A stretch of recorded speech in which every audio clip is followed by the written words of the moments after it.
Good afternoon and welcome to this webinar with Dr. Dolores Bigfoot on supporting tribal youth at risk for suicide, honoring children, mending the circle.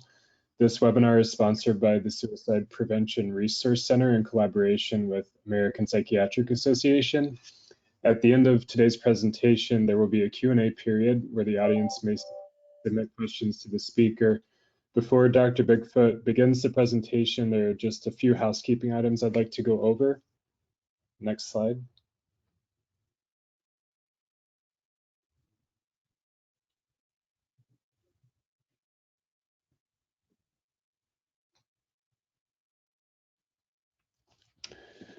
SPRC at the University of Oklahoma Health Science Center is supported by a grant from the Substance Abuse and Mental Health Services Administration, or SAMHSA. The views, opinions, and content expressed in this product do not necessarily reflect those of SAMHSA or the Department of Health and Human Services. Next slide. SPRC is the only federally funded resource center devoted to advancing implementation of the National Strategy for Suicide Prevention. Supported by SAMHSA, SPRC builds capacity and infrastructure for effective suicide prevention by working with state, tribal health, and community systems, as well as professionals, partnerships, and other stakeholders. Next slide. The webinar presents work conducted through the Indian Country Child Trauma Center, which was established to develop trauma-related treatment protocols, materials, and guidelines specifically designed for American Indian and Alaska Native children and their families. Dr. Bigfoot is the exclusive owner of copyright of the webinar content that was originally published under the ICCTC. We ask that you please do not distribute the webinar content without permission. Thank you. We would like to make you aware that the webinar is accredited and implemented by APA, which has designated the activity for one PRA Category 1 credit. Instructions for claiming credit will be provided at the end of the webinar. Next slide. Please note that the handout for the webinar can be downloaded from your screen. If you're using the desktop version of GoToWebinar, the file is located in the handouts area of the attendee control panel. If you've joined from the instant viewer instead, you'll click the page symbol to display the handout icon. Next slide. During the Q&A portion of the webinar, you can use the questions area of the control panel to ask questions by typing them into the display box on your screen, shown here. Next slide. Now it's my pleasure to introduce today's speaker. Dr. Dolores, or D. Bigfoot, is a child psychologist and presidential professor at the University of Oklahoma. She directs the Indian Country Child Trauma Center at the university, and since 1993, she has led Project Making Medicine, a clinical training program on child maltreatment using culturally based teachings. With the establishment of the Child Trauma Center in 2004, she was instrumental in cultural adaptations of 4 evidence-based child treatment protocols. Dr. Bigfoot was the director of the Suicide Prevention Resource Center at the University of Oklahoma from 2020 until 2022, and she currently serves as an SPRC senior advisor. Dr. Bigfoot, welcome, and thank you for joining us. Thank you.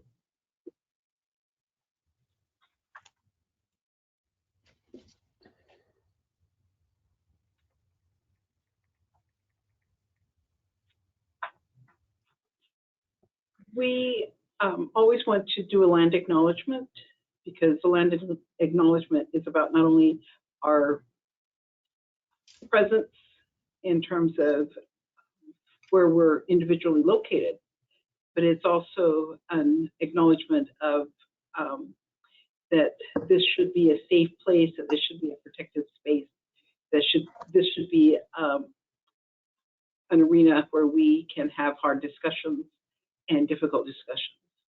I'd like to read the land acknowledgement. We acknowledge that the land that now makes up the United States of America was a traditional home, hunting ground, trade exchange point, and migration route for more than 574 American Indian and Alaska Native federally recognized tribes that exist today, and many more tribal nations that are not federally recognized or no longer in existence. We recognize the cruel legacy of slavery and colonization in our nation and acknowledge the people whose labors were exploited for generations to establish the economy of this United States. We honor Indigenous, enslaved, and immigrant people's resilience, labor, and stewardship of the land and commit to creating a future founded on respect, justice, and inclusion for all people as we work to heal the deepest generational wounds. Thank you for allowing me to have this time with you.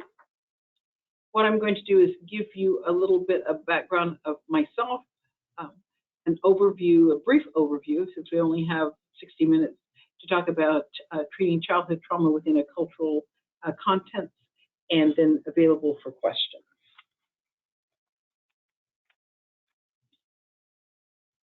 What I'd like to say about my background is that I am an enrolled member of the Caddo Nation of Oklahoma, one of the 39 federally recognized tribes that exist within Oklahoma.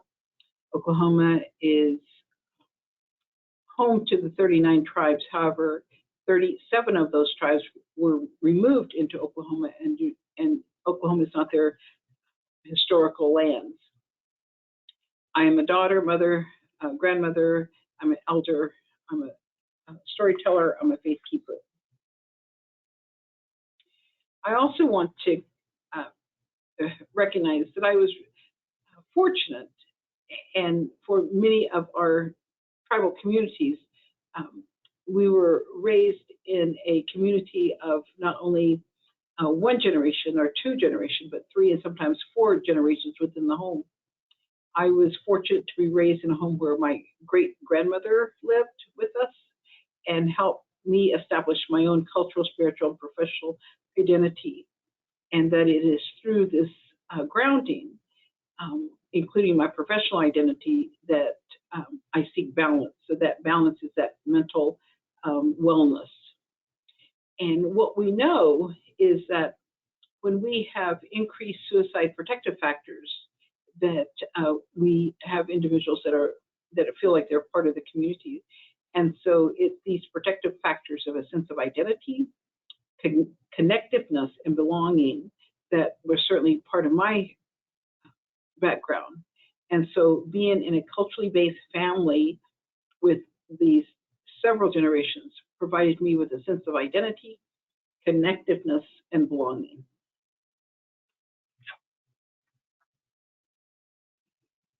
And it is through that sense of connectedness, identity, and belonging that I also am privileged to be asked by the Northern Cheyenne Tribe of Montana, by the community members there, that I acknowledge them.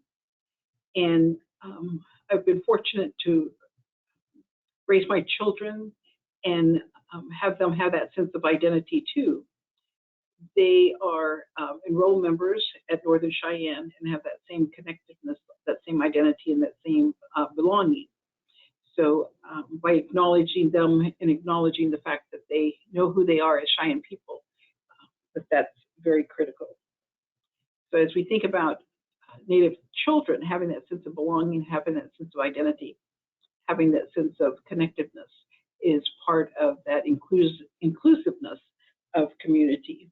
And even though my children are not necessarily in Montana, I'm in Oklahoma, and as adults, they have chosen to remain in Oklahoma, they still have that connectedness to their home community, their tribal community. So as we think about treating childhood trauma, I'll be giving you an overview, and hopefully you have questions, and I'll be happy to answer those questions as we go along. Project Making Medicine is a training program that allowed us to train clinicians in the treatment of child maltreatment as well as other things. And then with the Indian Country Child Trauma Center, which is the center that houses Project Making Medicine, we have been able to make cultural adaptations. There are 4 that are more prominent, and we call it the Honoring Children series. And we have culturally enhanced evidence-based treatment. The one that I'm going to talk about today is Honoring Children, Mending the Circle, which is the cultural enhancement of trauma-focused cognitive behavior therapy. We have also culturally enhanced parent-child interaction therapy, and we title that Honoring Children, Making Relatives. The third one of this particular series is the treatment of problematic sexual behavior, and we titled it Honoring Children in Respectful Ways. Just a brief bit of information. We have a toolkit for tribal communities on problematic sexual behavior on the national website of the National Center for the Sexual Behavior of Youth. So what I'm going to talk about primarily today is trauma-focused cognitive behavior therapy and the cultural enhancement of that particular model. As we considered how to culturally enhance evidence-based models, what we wanted to do was look at the core principles that drove these models. And so we wanted to have evidence-based models that were driven by theory that were compatible or something that complemented or something that was familiar as we looked at American Indian, Alaska Native worldviews or understandings about the world. We wanted evidence-based models that were compatible and had the least bias in terms of assumptions around how these models could be implemented. So what we did is make comparable concepts. So for example, as we looked at a cognitive behavioral approach, one of the aspects of that is affect.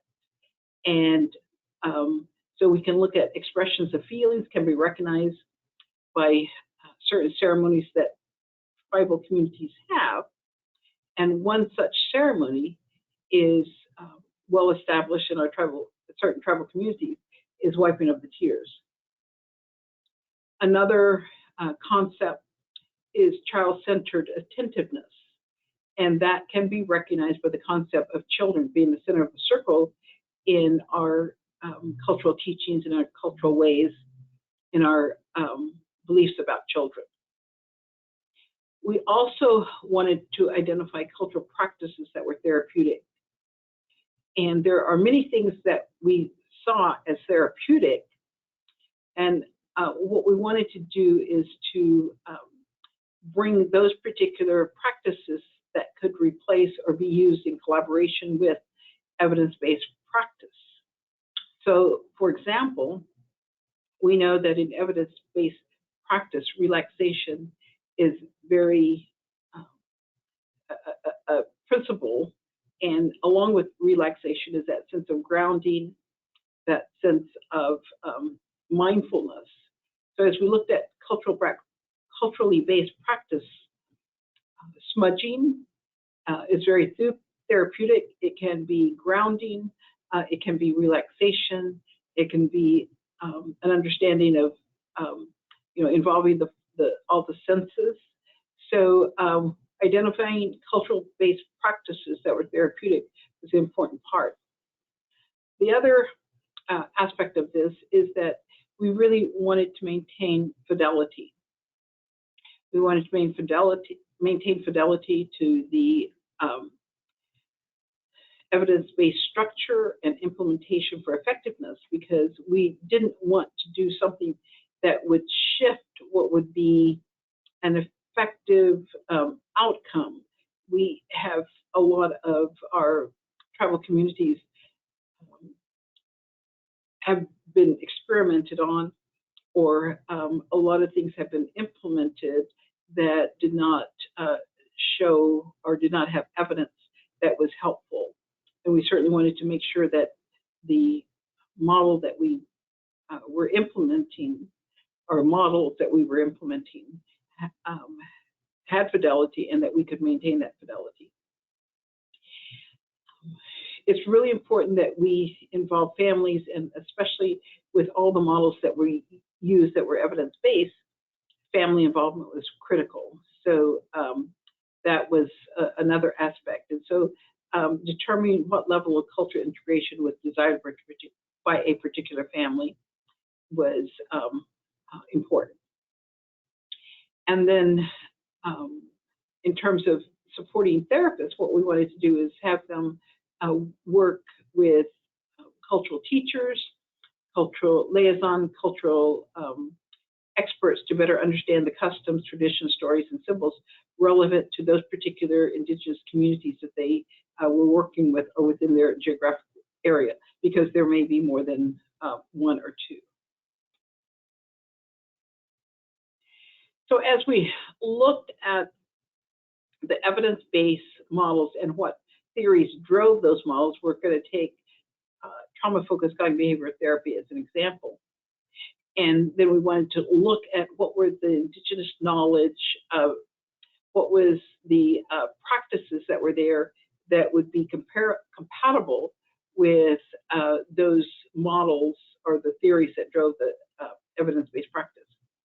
With trauma-focused cognitive behavioral therapy, the models that drive it are cognitive behavioral principles, attachment theory, humanistic theory, developmental theory, neurobiology, and empowerment.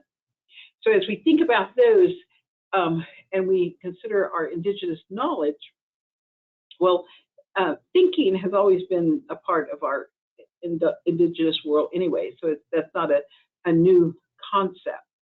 And the way we know that is because we were observers. We thought about things. We were observers of the universe, of stars, of water, of land, of trees. I mean, this is how we ended up, having lodges built or creating, methods to deal with different kinds of problems.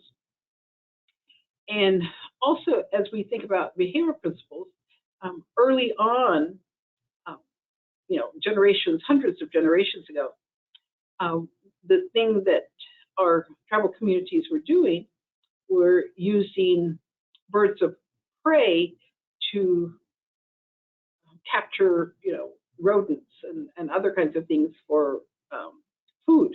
So they shaped the behavior of birds of prey, they shaped the behavior of dogs, and they shaped the behavior of horses. We know this by the history that's been presented. In fact, there's still indigenous people around the world that are still using birds of prey. How did they do that? Based on behavioral principles. So thinking, feeling, doing. And I talked earlier about feeling in terms of affect and the wiping of the tears, which is one ceremony among many. Then if we look at attachment theory, we have always had relational and circle theory as part of our ways of relating to one another. Extended family, how camps are set up, all of those things were based on who was attached to who. And also naming ceremonies was also another aspect of that relational aspect and circle theory. Humanistic, recognizing that we're all related. Not only are we related in terms of human beings, but we're related in terms of how do we engage with animals, how do we engage with the earth, plants, water, fire, the sun. And so the understanding that there are many different kinds of relationships and that we're all part of this existence. And so the humanistic aspects of valuing things that we're part of. Developmental, as I said earlier, naming, different names came about throughout a person's lifespan because of different stages of development. And those stages of development is very much based on the medicine wheel And I apologize. I just now realized the medicine wheel is not capitalized, and it really should be, because it is a teaching. Just like we would recognize the Bible, we would capitalize the Bible. We would also capitalize medicine wheel, because it's a teaching that has been with us for thousands of generations. It's about developmental, it's about relational aspects of life, it's about existence in this environment. So it has many different components in terms of the teachings of the medicine wheel. And neurobiology, we've always had an understanding of mind, body, heart, spirit connection. That is not another, it's not a new concept. For example, we always knew the earth was round. That's a concept we've had for, ever since the concept of the medicine wheel, probably. And Scott Momaday has talked about racial memories, that we handed down our memories from one generation to the other, and that as individuals we can experience what our ancestors have experienced. And that's why we have the 7 generations, because each generation can anticipate what the next generation is going to experience. And then empowerment, it's about decision making, about non-interfering, being able to allow people to make their own decisions. It's about non-judgmental, allowing people to make decisions and having that equity, having that voice, having that empowerment of decision making. As we looked at the indigenous knowledge, we saw that it was very compatible with the theories that drive evidence-based practice, especially trauma-focused cognitive behavior therapy. And as we look at TFCBT, we see the components of TFCBT: psychoeducational and parenting skills, relaxation, affect modulation, cognitive coping, trauma narrative, cognitive processing, in vivo desensitization, conjoint parent-child syndrome, should be syndrome, it should be sessions, enhance future safety and development. Apologize for that. So here is the working model for honoring children and mending the circle. If you're familiar with trauma-focused cognitive behavioral therapy, you know that there are the components, and that the cognitive triangle with thinking, feeling, or cognitive behavioral affect as part of each one of those points in terms of the triangle. And so what we did was to expand, again, relying on circle theory, expand this to a circle, include the mental or the cognitive, emotional in terms of affect, and physical in terms of behavioral. And the reason why we use the terms physical, mental, and emotional, that's terms or terminology that's more common within our tribal communities. And so the concept remains the same. It's just another version of using the same concept with a different word. And then this working model is there in terms of the circle, and it also includes the spiritual and the relational. So I think in the TFCBT, having conjoint family, parent-child sessions, that relational is implied, but with this particular model, what we want to do is to make certain that as people view this model, that they recognize that the relational aspect, the family aspect, the caregivers, all the things that are important to them, whether it's the location, the land, the things that are taught to them, the teachings, that all of those relational aspects are very much part of this model. And then the spiritual part is not separate from but it is overlays all of this, and we, didn't want it to not stand out, so this is why we put it in the circle, but it really is overlaying all aspects.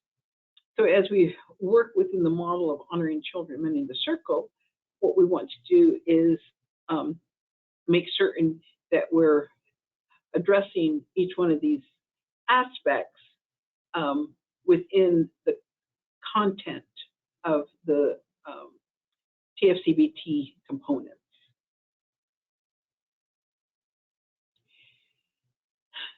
So how we're doing that is looking at this indigenous pathway. And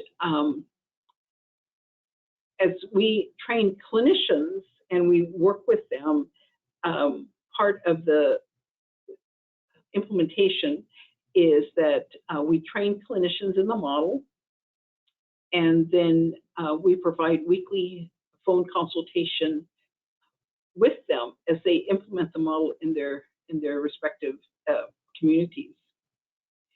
So what we want to do is to help them look at how this model can be rolled out. And so identify indigenous practices that are healing. So what are different aspects of ceremony? And ceremony can be very, very, very large, or it can be very small. It can be the simple act of offering water to someone. And we have an amazing example where this one clinician that was being trained in the model, and we talked about, water and the offering of water and how important that is. So this particular clinician got bottled water, and every time anyone would come into her session, especially with TFCBT being rolled out with her, she would offer them a bottle of water, just a small bottle of water. And she said she noticed that an elder was watching her as she, would be in that front part, in the front office, and bringing a bottle of water to anyone who was going to have a session with her. And she said, some time later, this elder had made an appointment with her, came to her and told her how important water was within that particular tribal community, and how important it was to see her offer this small ceremonial gesture of water, this gift of water, and was able to share with her stories about water. So as we think about, what ceremony is about healing. And, we don't expect our therapists to do traditional ceremonies. However, we expect them to have ceremony built into their sessions, such as offering water, or greeting a person in a certain way. That this is what is a protocol for greeting people. So and working with them individually, if necessary, to help bring that comfort level. We want to incorporate indigenous ways of explaining the world, and one of these are the tribal creation stories. All tribes have creation stories. Sometimes they have more than one. And so how do we incorporate these creation stories into their delivery, and drop on those as we think about resiliency, as we think about cognitive coping, or it could be even relaxation stories. Identification of indigenous ways of explaining how things happen. So we have a lot of how, why, when stories. How the raven, ended up with black feathers. A lot of times when we do psychoed, what we want to do is explain why things happen, and so these stories have always can set the stage for explaining how things happen. And also identification of indigenous ways to explain when things don't go well. And we have a lot of trickster stories, so like Toma, spider, coyote, that share, when people when individuals or when trickster makes poor decisions, why there are certain kinds of consequences. And then the real critical one is we think about why people or why individuals, why families come for trauma-focused cognitive behavior therapy is because of history of trauma or traumas that are impacting their lives. So indigenous ways of moving from one status to another, and that this transition that they're going through from something like or diagnosis of post-traumatic stress disorder to a post healing pathway, this post-growth, this ability to move beyond the trauma, to recognize that there's a lot of different kinds of things that happen to people, and how do you grow beyond that?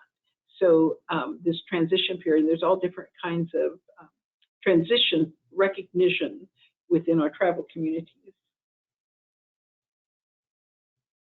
So as we share this information with the clinicians that we work with and the communities that they work with, we do talk about indigenous ways of knowing, and that there's indigenous ways of knowing that we can actually utilize, but there's also things in terms of that great mystery out there that we can't explain, and that within this model that we're using, that we have culturally enhanced, that there is this spiritual element, and we may not always have an understanding of that great mystery, that spiritual element, but we do know that we can work within indigenous ways.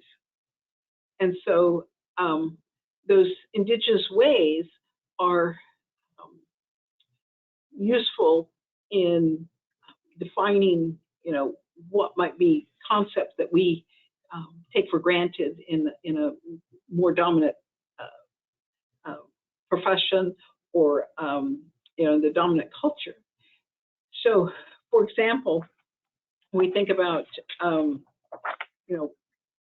defining child well-being, and I was fortunate that I was in Alaska some years back, and one of the understandings was, one of the questions was, how do you define child well-being? How do you define Alaska Native child well-being? And I am not from Alaska. I didn't think that I had that competency to define for the Alaskan people how they would define well-being. So I asked them, and so we had a conversation, and they said they would define Alaska Native child well-being as dry salmon. And typically, we hear about, safety. We hear about, having the balance in one's life. We hear about, making sure kids get educated, making sure that they're well fed, making sure that they're, any number of things that we would look at in terms of just well-being. But for the Alaska Native people in this particular area, it was about salmon. And they said that if individuals could gather together during the summer for fish camp, then they would have this opportunity that the ills that have befallen them, during that year, they could sort out, they could work through, they could, have conversations, they could reconciliate, they could, sing together, pray together, laugh together, work together, and figure out how to make things better. That there's time for storytelling, time for work, time for play, time for sharing the things that has occurred to them, and make plans for the next year. And there's this whole process of being together that allowed for the healing of so much. and that at the end of this fish camp, if somebody, as they looked at their harvest, that they can say, we are, me and my family are good for another season. We have, come to a point of well-being here together. And so as we think about, the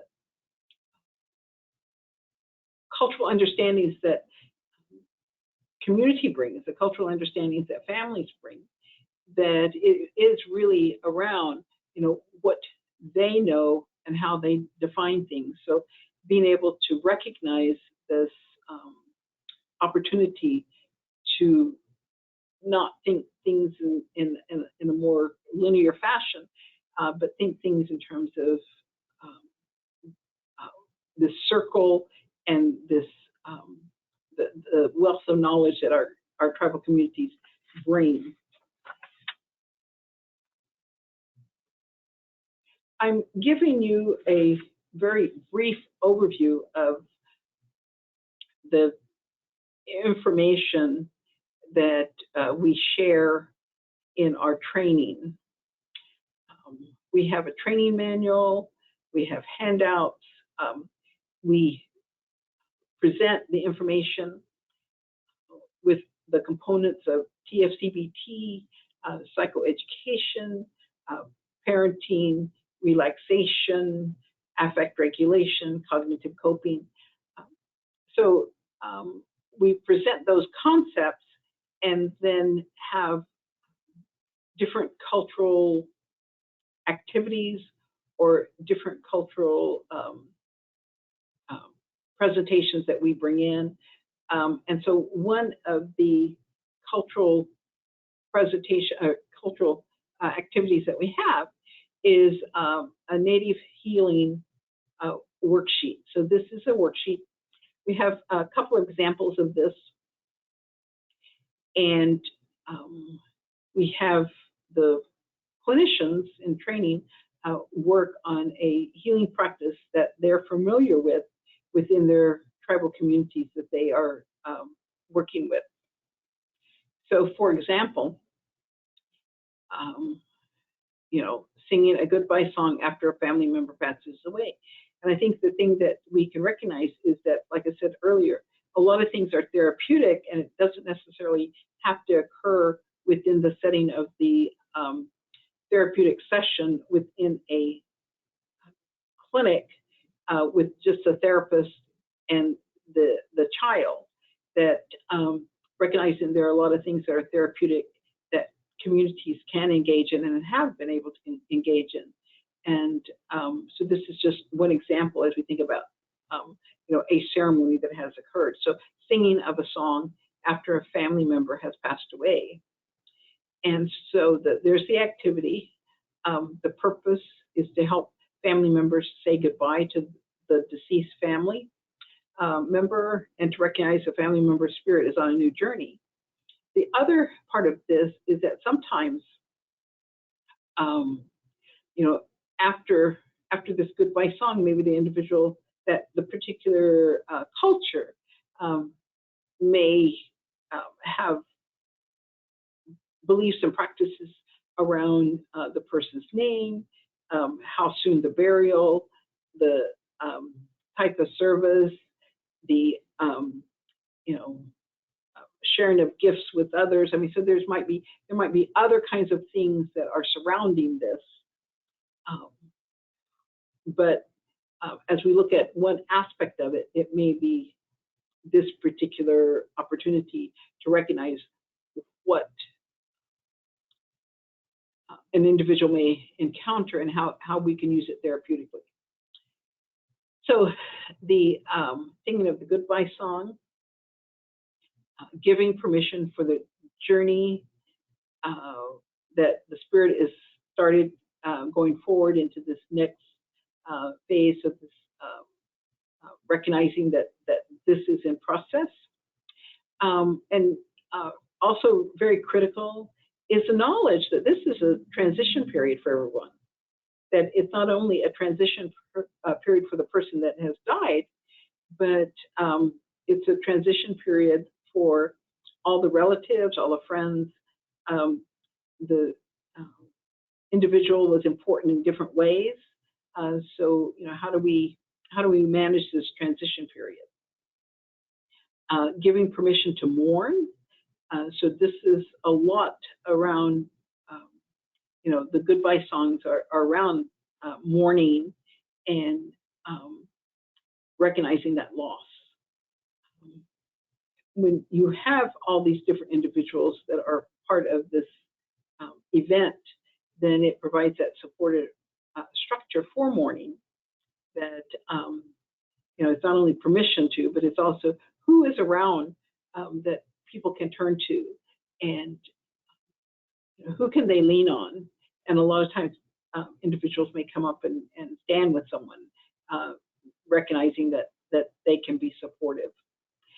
And then, in terms of the song itself, it can serve as a reminder for that particular loved one or that particular family member, or maybe serve as a reminder for prior losses that have occurred.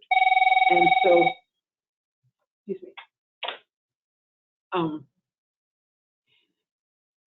that the song, we don't want it to be a trigger, but we want it to be a gentle reminder in some way. So how do we help bring these kinds of helpful cognitive coping mechanisms into place? And so what we have are this healing practice worksheet, and the clinician identifies something that might be an activity, might be an object. It could be an object, could be like a drum. An item could be like clothing. So it could be anything, and what would be the purpose and what would be the meaningfulness. And then from there, they go into which practice component would this activity address. And for this particular one, it could be relaxation because of the song. It could be the cognitive coping because of the reassurance.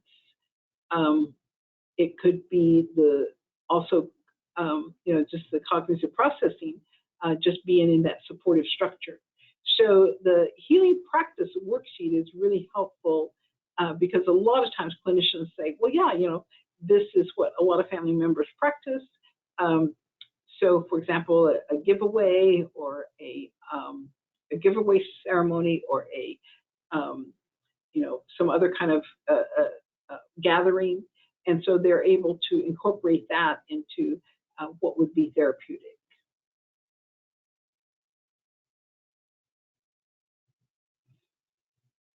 And this is just a little example. We have the trauma narrative, and at the beginning of each component, we actually have stories that introduce the component. And so we want to build in the storytelling throughout the whole protocol of TFCBT. And so we talk about creation stories, say that they're a history and tradition of the tribes. They tell how the world began and in what manner. They explain how the world, people, animals, and plants are related. So you can see that there's a lot to these stories. Through creation stories, people can understand the natural order of life and in what direction they came and in what direction they're going in terms of their cultural teachings, their cultural way of being. They give reasons to the overall scheme of things. And the reason why creation stories are important, and we want to reinforce that, is to understand the creation of things because it provides a framework in which wise decisions can be made. So that was the purpose of creation stories, is to, what is the framework, and what are the foundational points, and what are the values that come out of that, and how to make good decisions, or how to make important decisions. And so what we talk about is that storytelling was a form of transmittal, communicating, teaching, being able to help people sort out, help people think, help, I'm saying people, but, we're working with children, so help them to better understand the impact other things have on them, as well as, their own behaviors. So it's how things were and how things happen, and recognizing that there's winter stories and summer stories, stories for the day that the rains fell or the snow fell or the wind blew, stories for early morning, stories for night. And so there's a lot of different kinds of stories that are available. And also, stories that can be created because they are in a transition period, and transition periods always allow for stories to be started. So creation stories were retold and retold many times in the growing years. So we really want to build in as much storytelling into this as possible, because this is the method that they're going to be conveying. And we want this story to be their story, that the experience or the experiences, the trauma that occurred to them, that they can rewrite the story to help manage and master that, reminders, memories, triggers, and they will know that they're reminders, they will know that they're triggers, and they don't have to become so devastated that they can't function anymore. And what we see with storytelling is that there's, even with very short stories, there's reassessing and decision making. There's an understanding of consequences and the multiple kinds of outcomes that occur. And with the cognitive processing, especially outcomes are an important part of that component in TFCBT.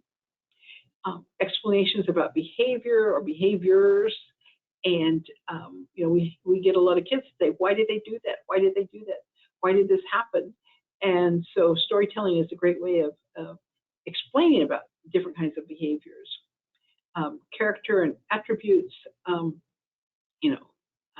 recognizing poor choices and people's people's willingness to harm others, or the strengths that individuals have, the resiliency. So, building all of this into these stories. And again, the stories don't have to be very long. They can be very short.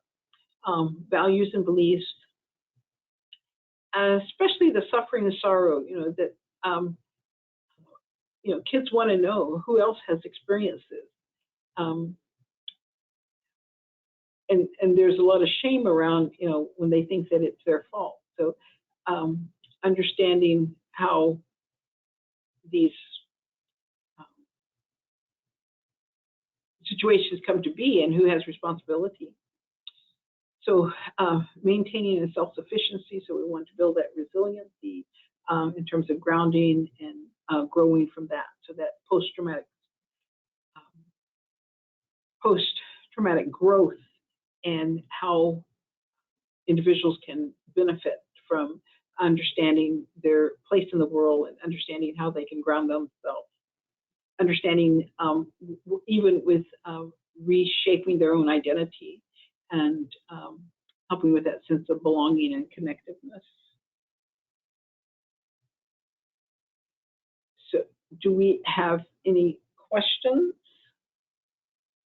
I just want to say that this is a picture of Northern Cheyenne and in Montana, and we had traditional healing camps.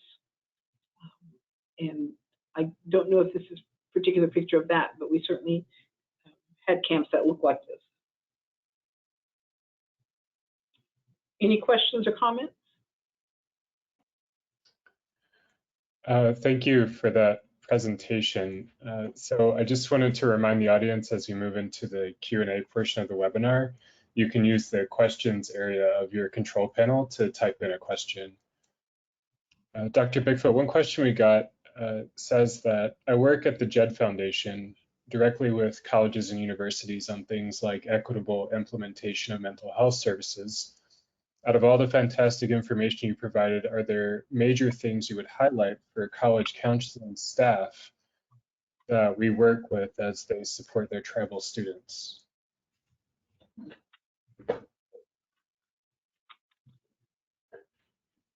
Let's go back to the beginning where we have the land acknowledgement. I think the first thing is, let's just go back to that real fast.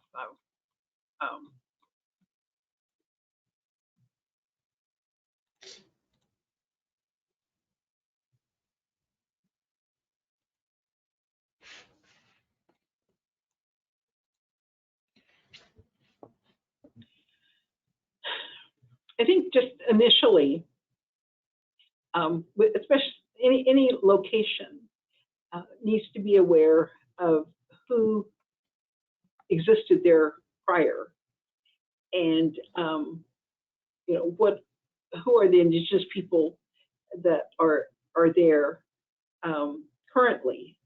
And so every organization, whether it's a university or a business or a government, should readily embrace this practice of land acknowledgement. And I think with students, especially students coming from family situations where they may have very strong support for education, or may not have, strong support for education, they're coming into a new environment, and this is another transition. So how do they transition into this new environment? What might be support services for this transition? How do we have that sense of belonging, connectiveness, and identity? And so this land acknowledgement is that first step in acknowledgement, a sense of belonging, recognizing that there were others there, and then how do new visitors, even if they are indigenous, how do they fit in to this community that probably has a harsh beginning, and I think being able to start with the land acknowledgement,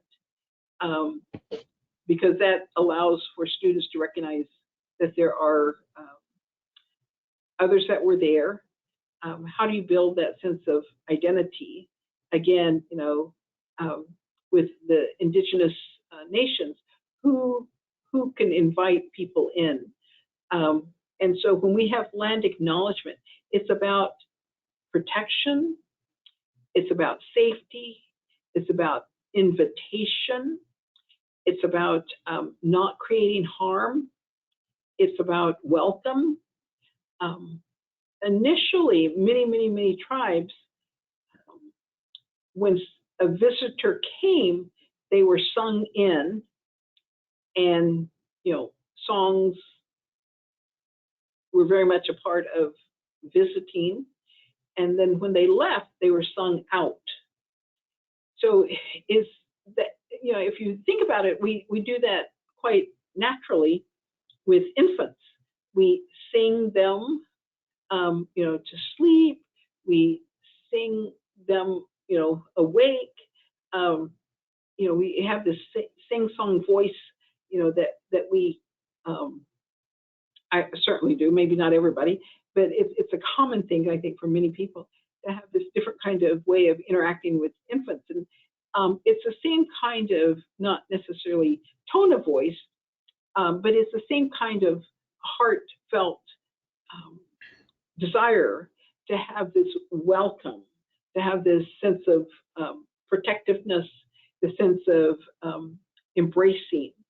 And so being able to sing in students, because some of them really have had a hard time. And it doesn't necessarily mean just song, but how do we have that sense of belonging and welcome, and to enforce that connectedness, to enforce that identity. So I think starting out with land acknowledgement is a critical first step. And then there's a lot more information on websites about land acknowledgement.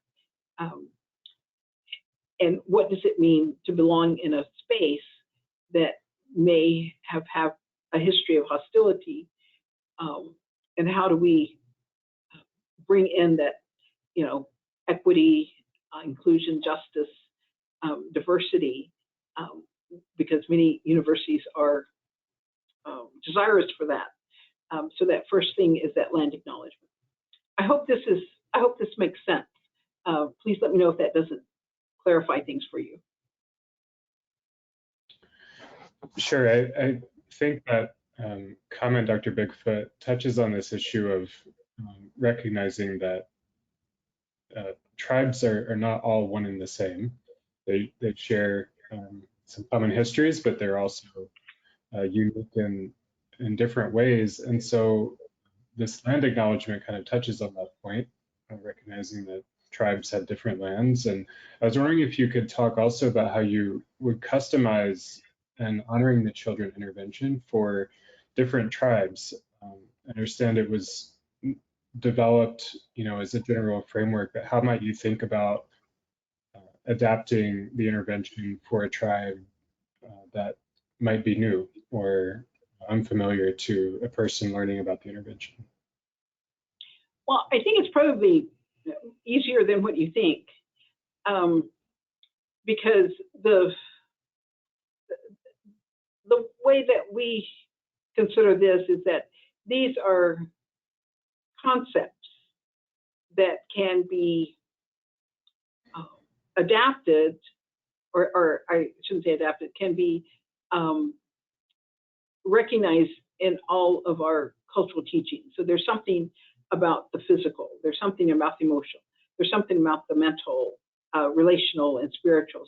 So basically all tribes have some spiritual understandings. And so,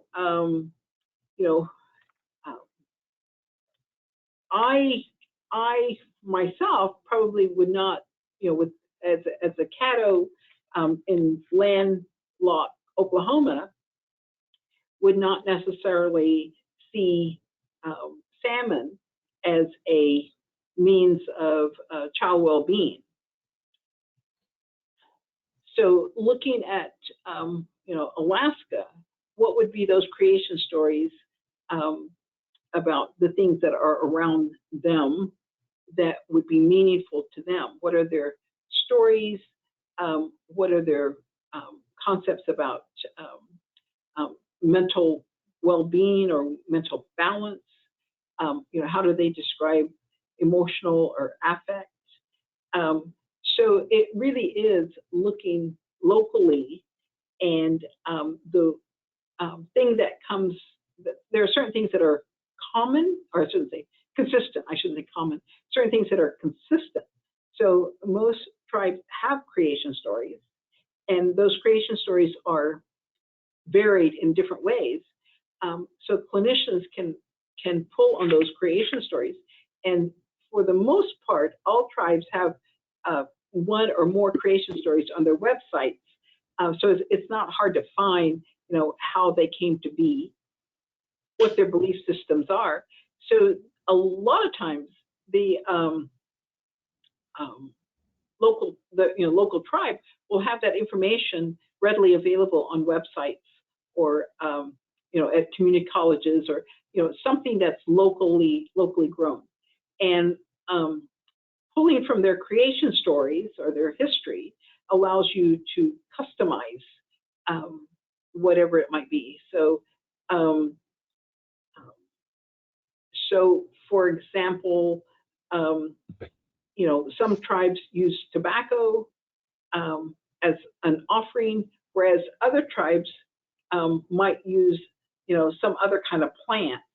And so you're not looking to say that this, everybody uses tobacco, but you would say what kind of offerings might be made, and maybe it's some kind of cactus or some kind of willow or some kind of berry, and so being able to recognize the concepts and not necessarily the actual where the actual practice may vary. So that's why we have this in a circle. All tribes have something that are common in terms of circles. All tribes have something similar in terms of creation stories. All tribes have something in terms of ceremony and what they see as healing. So what we try to do is make it so that clinicians can. I probably wouldn't know anything about the majority of the 574 tribes that are available. I know some about the tribes that are within the central states, Oklahoma up to North Dakota and into Canada. So the local cultural teachers can be drawn upon, or even the family, and maybe the family might say, well, we're pipe carriers, and so utilizing that concept, or maybe they might say we're Native American church, or we're we use stomp dancing. So the families can also help identify what might be reassuring to them. Oops, I'm over time. Sorry. No, we're still okay on time. We can end at 4:05 Eastern. I just wanted to ask one final question. For anyone looking for additional resources on medicine wheel or on how to get training in particular for the interventions that you've overviewed, where can they go for that? Well, the medicine wheel is not what we have, even though we have a circle, we have Mending the Circle. So the medicine wheel, there's a lot of information out there on the internet about the medicine wheel, and there's actually an actual medicine wheel that is physically in Wyoming, and there's information about that. But each tribe has things sometimes on their website about the medicine wheel as per their teachings. And our Honoring Children Mending the Circle, we have several publications. I think we have some references that people can draw from to get. Let me see if I can shift this. Let me see to get to the references. Oh, not going as fast as I wanted to go. Can't make it move. Oh, that's okay. The audience, the handout with the list of references. Okay. I just wanted to mention too that before we conclude today's session, please take a moment to review the information in the handout about claiming credit for your participation. If you do have any questions about claiming credit, you can email learningcenter@psych.org and they'll get back to you.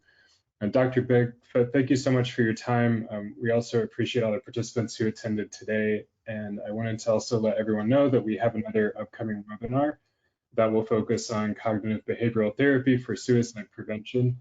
That webinar will be presented by Dr. Donna Sudak on July 19th at 3 p.m. Eastern. Thanks so much.